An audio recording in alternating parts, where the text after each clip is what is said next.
Bismillahirrahmanirrahim. Assalamualaikum warahmatullahi wabarakatuh. Waalaikumsalam warahmatullahi wabarakatuh.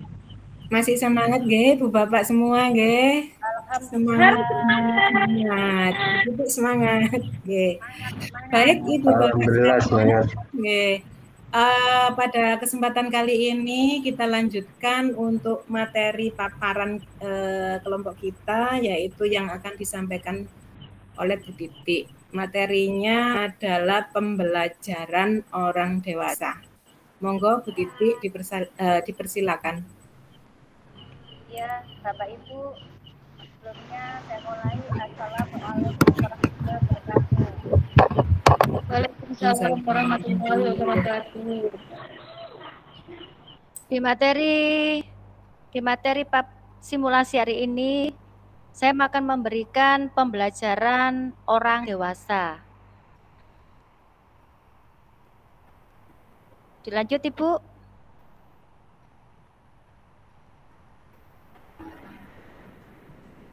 Bu Neni, monggo share screen-nya, dilanjut. Dilanjut, Ibu. Ya. Apa Ibu pembelajaran orang dewasa itu, Ibu? Bu Umi mungkin bisa memberikan masukan pembelajaran orang dewasa. Halo Ibu Umi.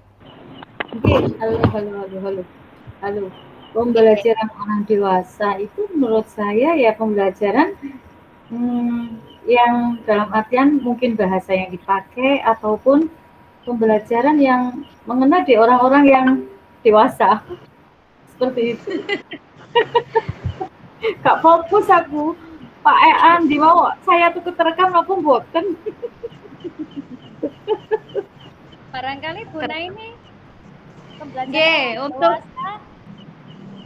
pembelajaran orang dewasa di sini menurut saya mengajarkan atau mendampingi orang di atas umur 18 tahun gitu. Terus cara penyampaiannya yang berbeda pastinya daripada ke anak-anak seperti itu. Oh iya Ibu. Sebelumnya saya memberikan pengertiannya pembelajaran orang dewasa. Saya akan apa sih pembelajaran dewasa itu? Yang akan dipelajari itu apa? Yang pertama yaitu pengertian pembelajaran orang dewasa. Yang kedua, teori pembelajaran orang dewasa. Kemudian yang ketiga, belum Bu. Masih pertama. Oke. Yang ketiga yaitu karakteristik belajar orang dewasa. Kemudian yang keempat, prinsip-prinsip pembelajaran orang dewasa. Pengertiannya tadi sudah disebutkan. Pengertian pembelajaran orang dewasa itu kita harus memahami antara pendidik yang satu dengan pendidik yang satunya itu kadang-kadang tingkat emosionya itu juga tidak sama. Kadang kalau kita berikan arahan atau kita berikan masukan, kadang ada yang terima. Kemudian juga ada yang kemudian kita berikan arahan, kadang-kadang dia langsung diterima dengan mentah-mentah, akhirnya emosi. Ya dimaksud. Jadi pengertiannya itu kita harus memahami dengan teman sesama, seusia atau mungkin senior kita, itu maksudnya. Lanjut untuk teori pembelajaran orang dewasa menurut Knowles. Pengertian pembelajaran orang dewasa berasal dari Ibu bisa di Zoom Bu Naini.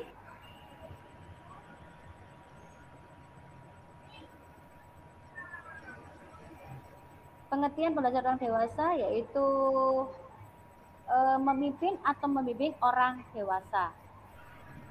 Kadang-kadang kita membimbing orang dewasa itu kita juga dewasa, tapi ada juga orang yang dewasa tapi dia seperti tidak seusianya. Itu yang dimaksud dengan memimpin itu. Dari pembelajaran orang dewasa berasal dari bahasa Yunani, yaitu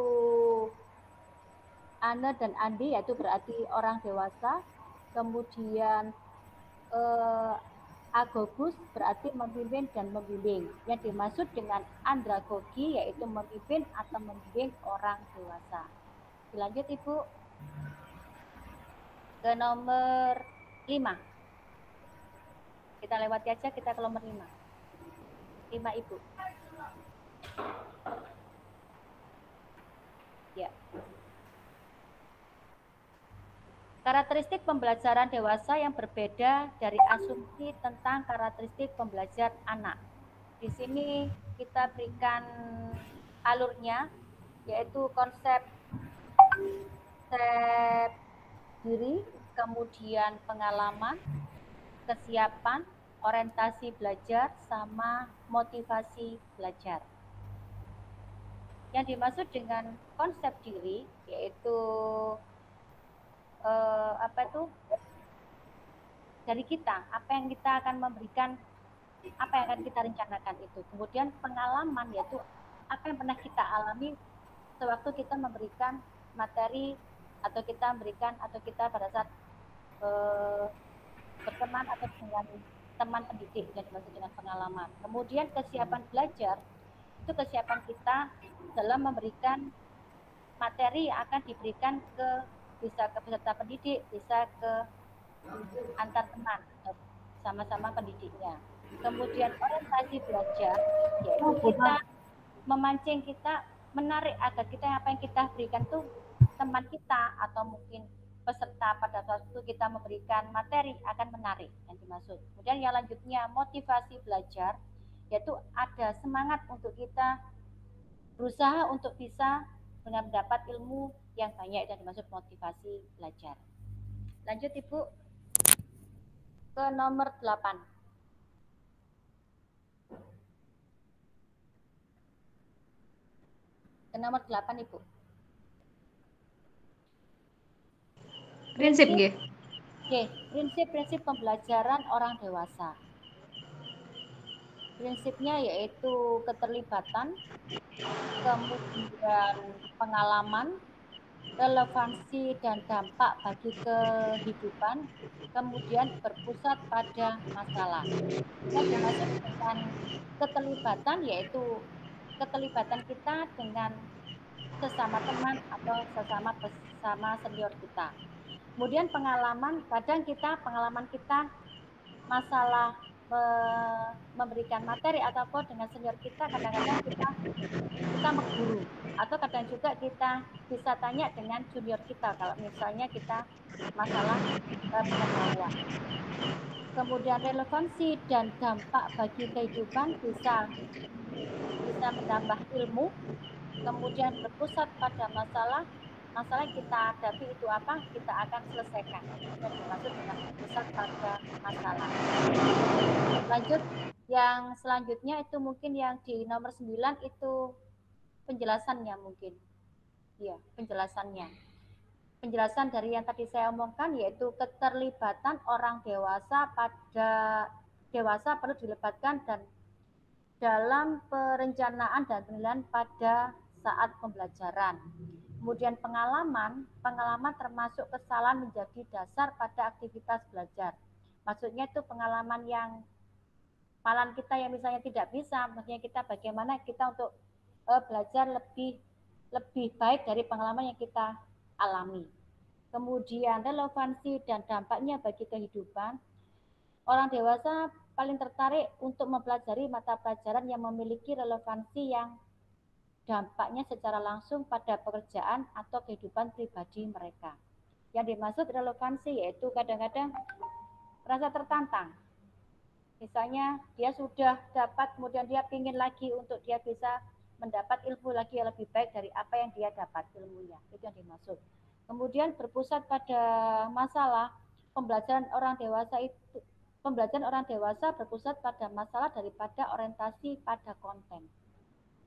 Yang dimaksud pembelajarannya berorientasi pada masalah itu kadang-kadang masalahnya tuh bisa terpecahkan, kadang-kadang juga kita bisa memecahkan dengan teman sejawat atau bisa juga dengan junior kita atau mungkin juga memecahkan masalah itu dengan senior kita. Itu yang dimaksud dengan prinsip-prinsip pembelajaran orang dewasa. Barangkali dari Bapak atau Ibu memberikan masukan atau memberikan masukan dan sanggahan, monggo. Silakan Ibu.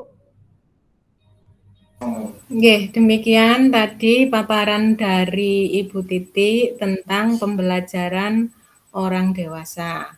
Monggo kepada Ibu Bapak yang ingin memberikan masukan, baik berupa pertanyaan ataupun saran-saran yang perlu ditambahkan dari paparan materi yang disampaikan oleh Bu Titi, silakan. Bu, saya Bu. Oke, Bu Neni, monggo. Oke, Bu Titi, izin bertanya, Ibu. Adakah perbedaan pembelajaran atau pendampingan anak-anak dan orang dewasa? Kemudian kendalanya itu apa? Terus cara mengatasinya itu seperti apa kalau memang ada kendala? Seperti itu, Bu Titi. Terima kasih. Untuk yang kendala pada anak-anak, biasanya ini yang melebihi semuanya untuk kendala sama anak-anak. Contohnya sekarang kalau pada saat dia pemberian materi yang masa di anak-anak ini, kadang-kadang kita pertama kita hubungi dulu anaknya, peserta didiknya itu kita hubungi dulu. Selesai sudah kita hubungi peserta didiknya itu, kemudian kadang anaknya nggak respon, kemudian kita telepon atau mungkin kita WA, mungkin dia nggak respon. Langkah kedua bagaimana? Langkah kedua langsung kita hubungi orang tuanya atau wali siswanya. Kemudian dari wali siswanya juga tidak respon juga. Akhirnya pendidik itu bekerjasama dengan BK untuk home visit ke rumahnya. Itu kalau yang langkahnya yang selanjutnya. Kalau memangnya kita sudah home visit ke orang tuanya, tetap tidak bisa, kita tetap ke sana lagi sampai bisa menemui orang tuanya. Itu pernah saya alami barusan aja ini. Kemudian untuk yang dengan teman sejawat itu ada dua, ada teman sejawat junior, ada teman sejawat senior. Kadang kalau teman sejawat yang junior, kadang-kadang ada juga pendidik itu yang dia merasa dia bisa, hanya dia tidak mau bertanya sama junior, padahal junior kita itu lebih mumpuni untuk semuanya. Kadang-kadang gitu. Kemudian ada juga yang senior yang bertanya itu kadang-kadang juga ada. Jadi itu jadinya langkahnya itu kita bersama pendidik saling tolong menolong, atau mungkin kita yang tidak bisa kita tanya bergantian.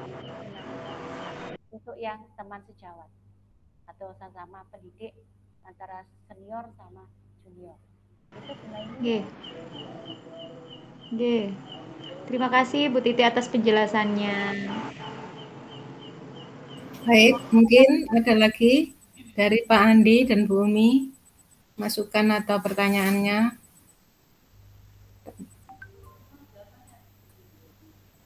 Bu Umi, Pak Andi, sampun jelas. Oke, Putri. Oh, nggih, monggo. Saya ingin tanya Bu Titi, kira-kira ada nggak kasus atau contoh kasus di dalam pembelajaran orang dewasa itu? Contoh kasus dalam pembelajaran orang dewasa. Ada. Nggih. Kayaknya apa, Bu? Contohnya begini. Pada saat kita memasukkan nilai ke apa itu namanya, ke rapot, kadang-kadang permasalahannya itu kita senior kadang-kadang tidak mau dia untuk membuka laptopnya, ada seperti itu.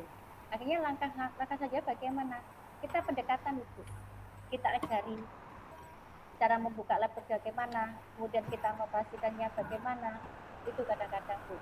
Jadi juga kadang-kadang juga ada senior kita itu dia hanya menyerahkan, ya sudah, saya pasrah. Jadi pendekatan saya kadang-kadang ya kita dekati pelan-pelan, kita ajari dia cara mengerjakan bagaimana dengan cara tutor sebaya itu. Itu Bu Umi. Ya, Bu Titi, terima kasih. Ya. Mungkin ada tambahan ya. Mungkin juga supaya tidak ada kendala, juga kita harus perlu pendekatan, biarpun orang dewasa itu kita juga memerlukan pendekatan gitu. Ya. Entah itu nanti yang berhubungan dengan nilai dan sebagainya. Gitu aja. Oke, makasih. Baik, terima kasih Ibu Bapak. Dari Pak Andi gimana? Ada masukan atau pertanyaan? Pak Andi pas ya? Ya sudah. Baik Ibu Bapak, itu tadi paparan dari Bu Titi ya tentang pembelajaran orang dewasa, bagaimana cara menangani atau menyelesaikan kendala-kendala, terutama pengalaman dari Bu Titi sendiri yang dialami di lingkungan sekolahnya Bu Titi mungkin ya. Dan luar biasa sekali Bu Titi ini, pengalamannya banyak sekali ini. Ya, jadi dari pengalaman itu, jadi kita bisa mengambil hikmahnya bagaimana dalam menghadapi orang dewasa ya, terutama pembelajaran orang dewasa.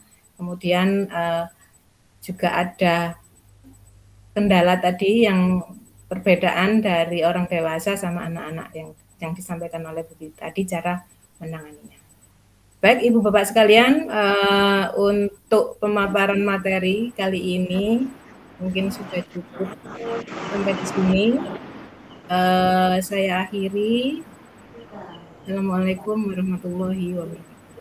Waalaikumsalam warahmatullahi wabarakatuh.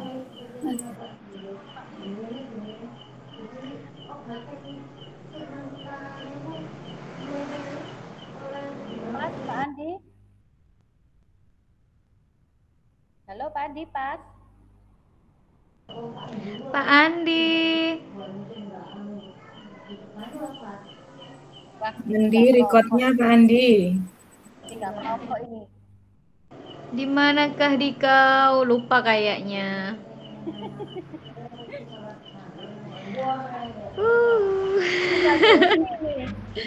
Tinggal ke Umi.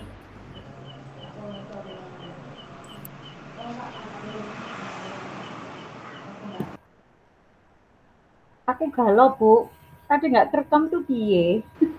Bukan nggak terekam Bu, sudah terekam cuma belum nge-save gitu loh Bu. Oh gitu ya. Nggih.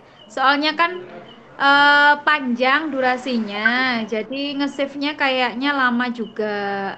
Gitu. Yang 24 menit aja lamanya kayak gitu kayak tadi saya itu, apalagi yang 1 jam. Terasa loh Bu, saya nggak terasa loh ini. Iya lama Bu, itu pemaparannya kan banyak soalnya kan ininya, slide-nya, jadi nggak kerasa. Bunda ini tadi saya Bunda. Anda Bunda. Rambutnya blonde. Rambutnya rek sih. Dari belakang Bu, dari belakang Mas. Gimana Pak saya Pak? Iya. Recordnya itu